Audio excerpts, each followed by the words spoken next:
Hello বন্ধুরা, আপনারা সবাই কেমন আছেন? আমি খুব ভালো রয়েছি আপনাদের ভালোবাসায়। আমার মিষ্টি রানী ব্লগে আপনাদের স্বাগতম। নতুন একটি ব্লগ নিয়ে আপনাদের কাছে চলে এলাম। আপনারা পাশে থাকবেন, পুরোটা দেখবেন কন্টিনিউ। ভালো লাগলে লাইক শেয়ার কমেন্ট করে দিবেন, পাশে থাকবেন। আর নতুন বন্ধুদেরকে বলছি সাবস্ক্রাইব করে বেল বটনটি অল করে সমস্ত নোটিফিকেশানগুলো আপনাদের কাছে পৌঁছে যাবে। আপনাদের ভালো লাগা, ভালো থাকা, সুস্থতা কামনা করে চলে এলাম আপনাদের কাছে একটা নতুন ব্লগ নিয়ে। এই যে ছেলে একা একা খেলাধুলা করছে, একা একা খেলবে না তো কি বলুন তো? তো ওর জন্মের পর থেকেই তো ওর মা বাবা আর কেউ থাকে না। তো আমার আরেকটা বাড়ি রয়েছে, ওখানে আমার আরেকটা পরিবার রয়। তো ওখানে আমার শ্বশুর শাশুড়ি মা আর আমার দেওর তো ওখানেই থাকে। ওরা মাঝে মাঝে যখন আসে ওদের সঙ্গে খেলাধুলা করে। তো এখন আসে না, মা বাবার প্রচণ্ড শরীর খারাপ, তো আমরা ওখানে যাই দেখা করতে, তো ওনারা আসে না। তো এখানে আমার শ্বশুরমশাই মাঝে মাঝে আসে, তো আমার ভাই থাকে। তো এইভাবে আমাদের সংসারটা, ছোট্ট সংসারের একটা গল্প। তো মা ছেলে একটু বেরাবো কোথায় বলুন তো? প্রথমেই একটু থাম্বনেল দেখে আপনারা বুঝতে পেরেছেন যে আমি একটু পার্লারে যাব। তো অনেক দিন চুল কাটা হয়নি আর ভ্রু প্লাক করা হয়নি, সেই জন্য ওখানে যাব বলে আগে ভাবলাম একটু রান্না করে নিই। তো এটা কাঁচকলা আর আলু দিয়ে একটু পোস্ত করেছি, বাড়িতে নিজস্ব গাছের কাঁচকলা, সেই জন্য গাছের কাঁচকলাটা দোকানে না দিয়ে ভাবলাম তো বাড়িতেই খাবো। তো এক পুরো কাঁদি বাড়িতে কেটে নিয়ে রেখে দিয়েছিলাম ফ্রিজে। আর এই যে মাছগুলো, ওই মাছের ভুজিয়া করব। আর ওইদিকে আমার ডাল হয়ে গেছে। এই যে দাদা ভাই ডিউটি যাওয়ার আগে অনেক লঙ্কা কিনে রেখে দিয়ে গেছে। তো ওইগুলো, এই যে ওয়েদার খারাপ ছিল কিছুদিন আগে, তো ওই ওয়েদার খারাপের জন্য একটু রোদে দিয়ে দিচ্ছি, না তো নষ্ট হয়ে যাবে বলুন।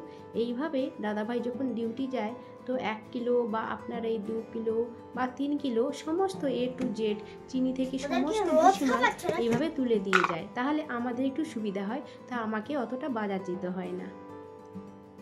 এদিকে আমি ঢ্যাঁড়স আর কুঁদরিটা ভাজতে দিয়েছি।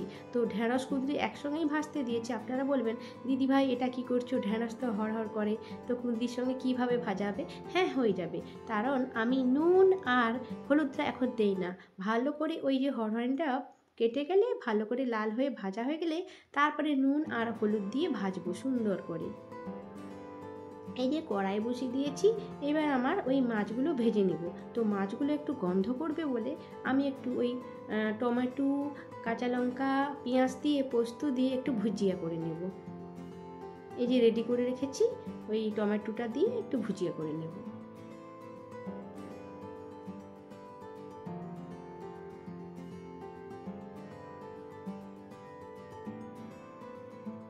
ছেলেটা এসেছে, ও খেলতে খেলতে একবার এসলো যে মা কি রান্না করছে আজকে দেখতে এসেছি। আমার ব্লগ আপনাদের যদি কোথাও ভালো লেগে থাকে আপনারা কিন্তু শেয়ার করতে ভুলবেন না প্লিজ বন্ধুরা। আর পাশে থাকবেন সব সময়, আমি সবার পাশে থাকবো সব সময়।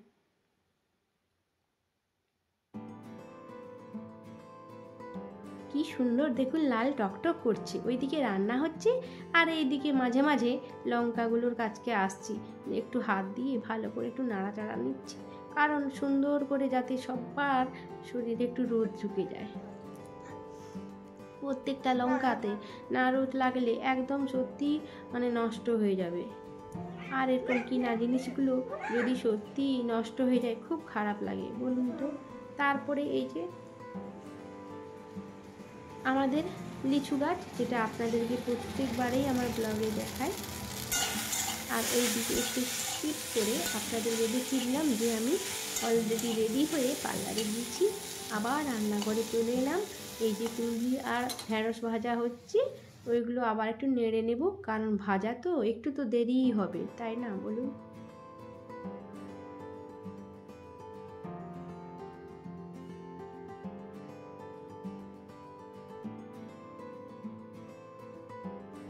এই যে মাছ ভাজা হচ্ছে, একদম লাল করে ভেজে নেব।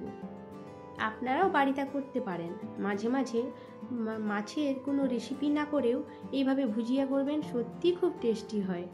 মাছগুলো আগে লাল লাল করে ভেজে নেবেন, তারপরে একটু শুকনো লঙ্কা বা কাঁচা লঙ্কা চিড়ে, একটু পেঁয়াজ কুচি আর একটু হলুদ গুঁড়ি, লঙ্কা গুঁড়ি, একটু নুন, লাল মাছগুলো তারপরে ঝুরি একটু করে দিয়ে দিবেন তারপরে ওই সমস্ত আপনার রকম একদম মিক্স ওই করে টমেটো, তারপরে এই যে টমেটো দেখুন দিয়ে চলে এলাম একদম এই লাল দিদিভাইয়ের লাল কাছে। করে এই ভাজবেন, দিদিভাইয়ের একদম নাম খুব পিঙ্কি সুন্দর দি, একটা পিঙ্কি দি স্মেল তো বেরোবে খুব লাল লাল ভালো। করে ভেজে।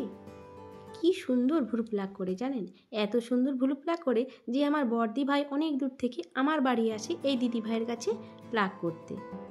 একদম লাগে না জানেন, একদম লাগে না।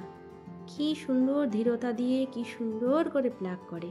তো আমি এখান ছাড়া আর কোথাও করি না, সে যেখানেই যাই না কেন। আমার যদি ভুরু প্লাক করার ইচ্ছা হয় আমি আমার বাড়ির সামনেই এই দিদি ভাইয়ের কাছেই করি।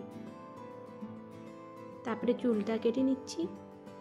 আর এই দিদি ভাইয়ের কাছে অনেক দিন আগে আমি কাট করেছিলাম, সেই অনেক দিন আগে। তারপর আর করা হয় না, বাড়ির ঝামেলায় চাপে শুধু প্লাকটা করেই বাড়ি চলে আসি। তো আমার বাড়ি থেকে তো 3 মিনিটের রাস্তা, তো ওখানেই করি, তো বাড়ির সামনে এই দিদি ভাইয়ের কাছে। তো তারপরে তো ডেবরা বাজারে সব কিছু মার্কেটিং করা হয়, তো ওখানেই সব কিছু নেওয়া হয়, বাড়ির A to Z সমস্ত কিছু ডেবরা চলে যায়। তো আমাদের বাইকে করে ডেবরা যেতে 8 থেকে 9 মিনিট লাগে টাইম। তো 40 টাকা নেয় চুল কাটতে দিদি ভাই। তো আগে 30 টাকা করে নিত, এখন 40 টাকা করে নেয়। সব কিছুরই দাম বাড়ছে, তো দিদি ভাই দাম বাড়াবে না কেন বলুন তো। তো ভালো লাগলে আপনারা লাইক কমেন্ট শেয়ার করে দেবেন, আর পাশে থাকবেন সব সময়। আমি সবার সব সময় পাশে রয়ে যাব। তো অনেক অনেক ভালোবাসা। যারা নতুন নতুন বন্ধুরা আমার ভিডিওটা দেখবেন, সাবস্ক্রাইব করে বেল বাটনটি অল করে রাখবেন। ভালো থাকবেন, সুস্থ থাকবেন। Tata, bye bye.